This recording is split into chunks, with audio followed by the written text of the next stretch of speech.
Hi అండి, నేను సుధారాణి. ఈరోజు నేను గులాబీ జామ్ తయారు చేసే విధానం చేసి చూపిస్తాను, చూడండి. ఒక కప్పుతోటి గులాబ్ జామ్ పిండి తీసుకుందాము, బౌల్ వేసుకుని.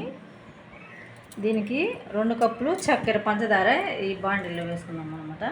తర్వాత దీనికి కొంచెం నెయ్యి వేసుకుందాము, 2 స్పూన్లు. తర్వాత తగినన్ని పాలు పోసుకొని కలుపుకుందాం. ఒక పావంతు పోసుకుంటే సరిపోతుంది.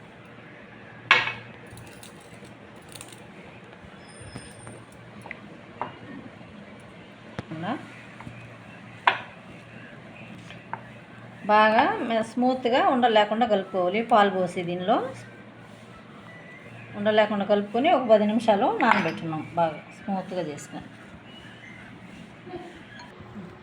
ఈ పిండిని బాగా కలుపుకొని కొంతసేపు మూత పెట్టి పక్కన పెడదాం, 10 నిమిషాలు. ఈ లోపల చక్కెర ఈ కప్పుతో 2 కప్పులు తీసుకున్నాను. అలాగే 2 కప్పులు వాటర్ కూడా, 2 కప్పులు వాటర్ తీసుకొని చక్కెరని కరగనిచ్చి, తర్వాత ఇలాచీ పొడిని కూడా వేస్తున్నాను 4. దీన్ని గ్యాస్ మీద పెట్టి బాగా చక్కగా లైట్ పాకం వచ్చేదాకా కావాలి. స్టవ్ ఆన్ చేసుకొని బాండీ పెట్టుకొని ఈ పాకాన్ని లైట్గా అట్లా జస్ట్ వచ్చి రానట్టుగా కలిపెట్టుకుందాం. పంచదార అంతా కరిగే వరకు కలిపెట్టుకున్నాం, మరిగించుకున్నాం చక్కెరని బాగా. ఇప్పుడు పంచదార బాగా కరిగింది, పొంగులుగా వస్తుంది.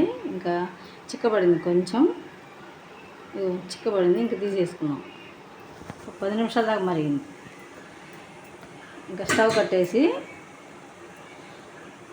ఒక్క 2 నిమ్మ చుక్కలు వేసేసుకుందాం, చాలు. చిక్కబడకుండా ఉంటుందన్నమాట పాకం అనేది.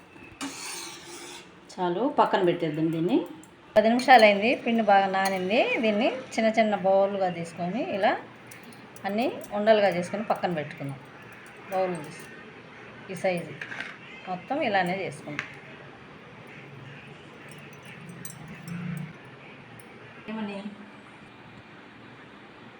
ఇలా అన్ని ఉండలు చేసుకొని బౌల్గా రౌండ్ బాల్స్ అని రౌండ్గా చేసుకొని ఆయిల్ పెట్టుకొని బాండీలు వేసి ఉడికించుకోవాలి.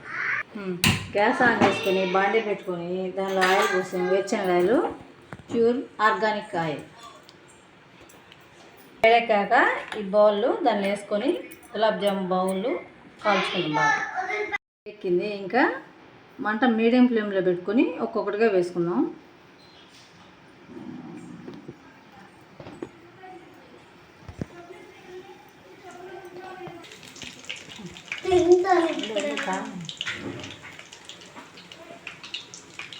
కొంచెం అటు ఇటు కలిపెట్టుకుంటే ఒక్కసారి అలా గేమ్తో కలిపెడితే గోల్డెన్ బ్రౌన్ కలర్ వచ్చేదాకా అవుతాయి.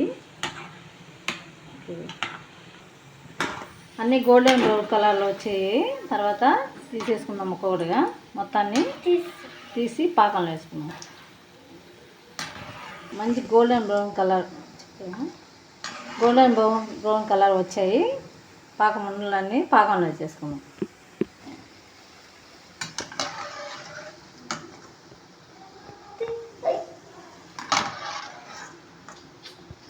స్టవ్ కట్టేద్దాం. కొంచెం ఒక పావు గంట ఉంచేస్తే ఇవంతా పాకాన్ని అంతా పీల్చుకుంటాయి. అప్పుడు గులాబ్ జామ్ రెడీ అయ్యింది. గులాబ్ జామ్ చేయటం కంప్లీట్ అయిపోయింది. మా మనవరాలు టేస్ట్ చూసి చెప్తుంది. దక్ష ఎలా ఉందో చూడమ్మా, టేస్ట్ చూడు ఒకసారి. గులాబ్ జామ్ ఎలా ఉంది?